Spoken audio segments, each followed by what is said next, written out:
नमस्कार, मैं हूँ जयस्टिका और आप देख रहे हैं प्राइम न्यूज। आपको बता दें कि रामादेवी स्थित काशीराम मुख्य चिकित्सा के अधिकारी कार्यालय में आउटसोर्सिंग पर कार्यरत सभी डाटा एंट्री ऑपरेटर और लैब टेक्नीशियनों के वेतन न मिलने को लेकर धरना प्रदर्शन किया जा रहा है। बता दें कि आउटसोर्सिंग में कोविड-19 के अंतर्गत उर्सला चिकित्सालय कार्यालय में डेटा एंट्री ऑपरेटर और लैब टेक्नीशियंस के पिछले 7 महीने से बकाया वेतन नहीं मिला है। मेरा नाम अनुराग श्रीवास्तव, मैं लैब टेक्नीशियन पद पर कार्यालय मुख्य चिकित्सा अधिकारी के अंडर पे कार्यरत हूँ। मैं पिछले 2 से 2.5 साल से मैं कार्यरत हूँ और सैलरी का पिछले 2-2.5 साल से यही हो रहा है कि हर 6 महीने 7 महीने पे जब हम लोगों को कुछ लगता है कि हाँ हम लोग अधिकारियों से बात करें तो कोई अधिकारी जवाब नहीं देता।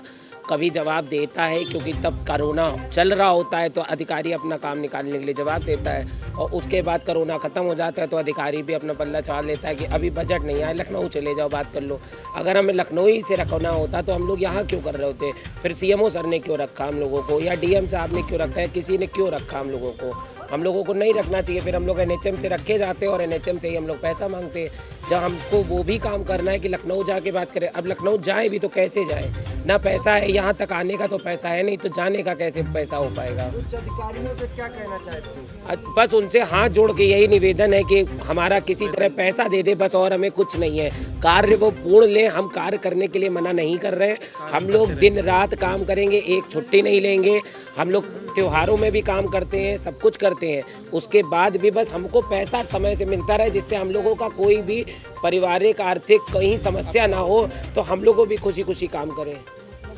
सर मेरा नाम सुबह वर्मा है, मैं उर्सला विभाग के स्वास्थ्य विभाग से हूँ और हमारी 7 मंथ से सैलरी नहीं आई है। और पर सैंपल में पहले जब हम लोग की ज्वाइनिंग हुई थी तो पर सैंपल में बोला गया था कि हम लोग को 5 रुपये दिया जाएगा और डीओ को क्या कहते 3 रुपये दिया जाएगा जब वो एंट्री चढ़ाएगा एक भी।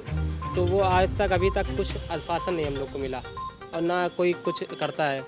और ऊपर से दिक्कत बहुत है, उधार लेकर काम चला रहे हैं। किस तरह काम चला रहे हैं? यहाँ जीने की उम्र में ऐसा लगता है कि मर जाओ जाकर कहीं पर। तो बताइए क्या कर सकते हैं? आज जब आप लोग यहाँ पर आए तो अधिकारियों ने क्या आश्वासन दिया, क्या कहा आपसे?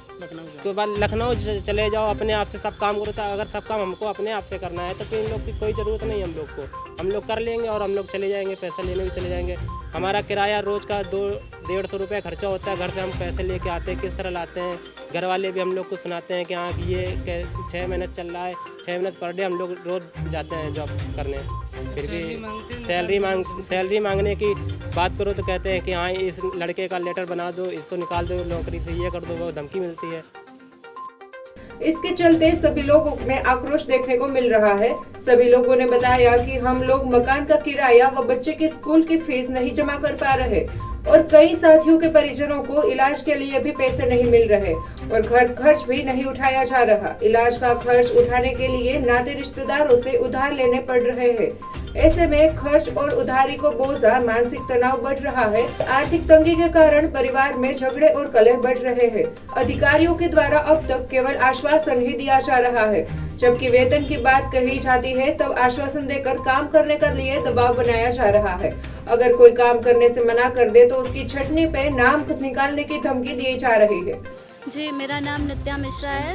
बस हम लोगों को कोई समस्या नहीं, बस यही है कि सैलरी हमारी 8 महीने से नहीं आई है। यही हमारी सबसे बड़ी समस्या है।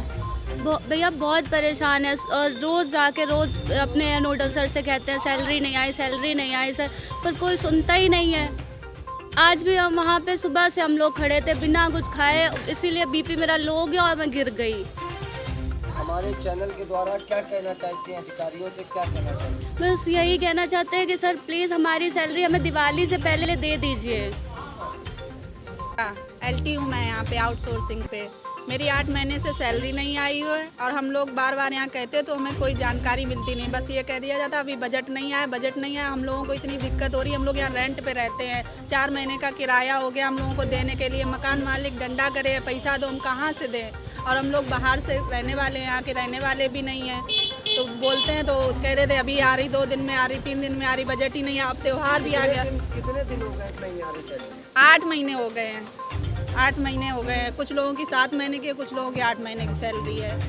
काम आप लोग लगातार काम कर रहे हैं। जब 2000 केस आते थे तब भी हम लोगों को 100 केस मिलते थे, तो हम लोग कर करके 8 बजे घर पहुंचते थे बिना छुट्टी त्योहार। सभी लोगों ने यह भी बताया कि कोरोना जैसी महामारी के चलते अपनी जान को जोखिम में डालते हुए लोग जनमानस के लिए 24 घंटे तत्पर रहे थे, और अगर हम लोगों को कोरोना हो जाता तो हम लोगों की छुट्टी लेनी पड़ती थी, उसके भी पैसे काट लिए जाते थे। आज हम लोगों को आवश्यकता है तो उच्च अधिकारी हमारी कहीं पर सुनवाई नहीं कर रहे हैं। अब विचार करने की बात यह है कि जिन लोगों ने कोरोना जैसी महामारी के समय अपनी जनमानस के लिए सेवाएं की थी, आखिर उनकी पेमेंट का भुगतान करने के लिए सरकार इतनी देर क्यों कर रही है। देखना यह है कि इस मामले को उच्च अधिकारी वर्ग किस प्रकार से संज्ञान में लेता है। धरना प्रदर्शन करने वालों में प्रमुख रूप से प्रदीप शुक्ला, अंजित शर्मा, अनिल यादव, सुबह वर्मा, अनुराग श्रीवास्तव, अरविंद साहू, निहारिका, नित्या आदि लोग मौजूद रहे हैं। तो फिलहाल खबरों में बस इतना ही। ज्यादा जानकारी के लिए देखते रहे प्राइम न्यूज। सवाल आपके, आवाज हमारी। धन्यवाद। Like, share and subscribe Prime Samachar.